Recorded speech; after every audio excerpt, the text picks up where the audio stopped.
Hello everyone, welcome to a day in my life. তো গতকাল ছিল আমার হাজবেন্ডের বার্থডেতে কি কি করলাম এন্ড সাথে সারাদিন কি কি করলাম সেটা নিয়ে থাকছে আজকের এই ব্লগটা। তো সকালবেলা শুরু হয় বার্থডে বয়ের বার্থডে কেক ডেলিভারি পেয়ে। আমাদের অ্যানিভার্সারির কেকটা অনেক মজা ছিল, তাই আবারও সেম পেজটা থেকেই অর্ডার করেছিলাম। একদম লাস্ট মোমেন্টে অর্ডার করায় আমি যে ডিজাইনটা চেয়েছিলাম ওইটা পাওয়া পসিবল হয়নি। দেন আপুকে বলেছিলাম কিছু ডিজাইন সাজেস্ট করতে, আর ওখান থেকে এই ডিজাইনটা চুজ করা। এন্ড কেকটা সামনাসামনি দেখে আমার অনেক পছন্দ হয়েছে, সবারই অনেক পছন্দ হয়েছে। রোজার সময় ঘুম থেকে একটু লেটেই উঠি, যেহেতু কোনো কাজ থাকে না। উঠেই আগে প্রতিদিনের মতো আমার রুম গোছানো শুরু করলাম। প্রথমে শুরু করলাম কাপড় গোছানো দিয়ে। এখন বুঝি যে কেন আম্মু কাপড় অগোছালো করলে এত রাগ করে। অবশ্য বুঝেও লাভ নাই, কারণ বাসায় গেলে আবার সেম কাজই আমি করব। আমি যেহেতু এখানে থাকি না, মাঝে মাঝে ঘুরতে আসি, তাই আমার মতো করে কোনো কিছু সেট আপ করা নাই।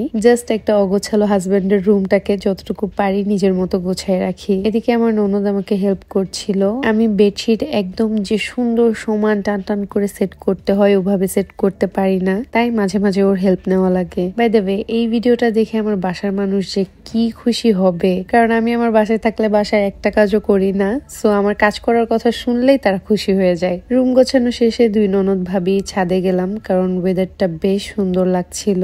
আমার শ্বশুর বাড়ির এলাকাটা এত সুন্দর, এই যে এক পাশে হচ্ছে এমন সুন্দর সমুদ্র আর আরেক পাশে হচ্ছে পাহাড়, তার উপর এই ছাদটা থেকে এমন সমুদ্র আর পুরো এলাকাটা দেখা যায়।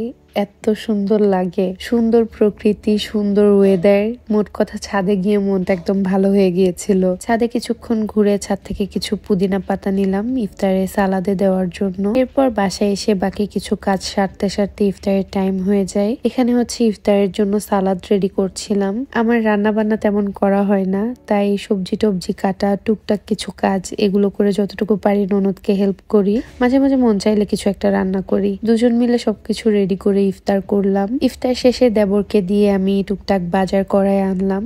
দেন শুরু করলাম মেইন কাজ। বার্থডে এর জন্য যে মেইন প্ল্যান করেছিলাম সেটার জন্য লেগে পড়লাম। আর কাজটা হচ্ছে বিরিয়ানি রান্না করা। আমার হাজবেন্ড বেচারা অনেক দিন ধরে বলছিল যে তোমার হাতের বিরিয়ানি খাবো, বাট আমি যেহেতু আগে কখনো বিরিয়ানি রান্না করি নাই, তাই আমি তাকে বিরিয়ানি রান্না করে খাওয়ানোর সাহসও পাচ্ছিলাম না। কারণ অনেক আগে একবার কাচ্চি রান্না করতে গিয়ে আমি খিচুড়ি বানাই ফেলছিলাম, যার কারণে আর যাই রান্না করি বিরিয়ানি রান্না করার সাহস আমার হয় না। তাও অবশেষে ভাবলাম তার বার্থডে এর দিন তাকে বিরিয়ানি রান্না করে খাওয়াবো, যেহেতু সে এতবার করে বলছিল। তার আবার বার্থডে সেলিব্রেশন এগুলো নিয়ে কোনো এক্সাইটমেন্ট কাজ করে না, তাই ভাবলাম যেটা আবদার করেছে সেটা রান্না করে খাওয়াই। বিরিয়ানি রান্না করতে করতে এই যে কাজ বাড়াই ফেলছি। পানি যে এত তাড়াতাড়ি শুকায় যাবে আমি বুঝতে পারি নাই। পরে ননদ এসে হেল্প করলো, আর একটা পাতিলে শিফট করে দিল। ভাগ্য ভালো যে পোড়া স্মেলটা বিরিয়ানিতে ছড়ায় নাই, সময় থাকতে টের পাইছি। যা বুঝলাম বিরিয়ানি রান্না করা তত কঠিন কোনো ব্যাপার না, কিন্তু আমি এতদিন অনেক কঠিন কিছু ভাবতাম। যাক, অবশেষে আমার বিরিয়ানি রান্না কমপ্লিট। আর আলহামদুলিল্লাহ রান্নাটা পারফেক্ট হয়েছিল, মজা হয়েছিল। আমার হাজবেন্ড আর ননদ দেবর সবাই অনেক পছন্দ করেছে, আর আমি নিজেও নিজের রান্না খেয়ে প্রেমে পড়ে গেছি। মাশাল্লাহ মাশাল্লাহ। সাথে অবভিয়াসলি একটা সালাদ করেছিলাম আর একটা রায়তা বানানোর অ্যাটেম্পট নিয়েছিলাম, but it was a fail. সাথে আমার ননদ লাচ্ছি বানিয়েছিল, এটাও মজা ছিল। খাওয়া দাওয়া শেষে একটু রেডি হয়ে কেক কাটতে বসলাম। কেকটা টপার অ্যাড করার পর আরো বেশি সুন্দর লাগছিল। চারজন একসাথে কেক কাটলাম, আর এই ছিল তার হ্যাপি বার্থডে শেষ। সো ভিডিওটাও এখানেই শেষ হচ্ছে।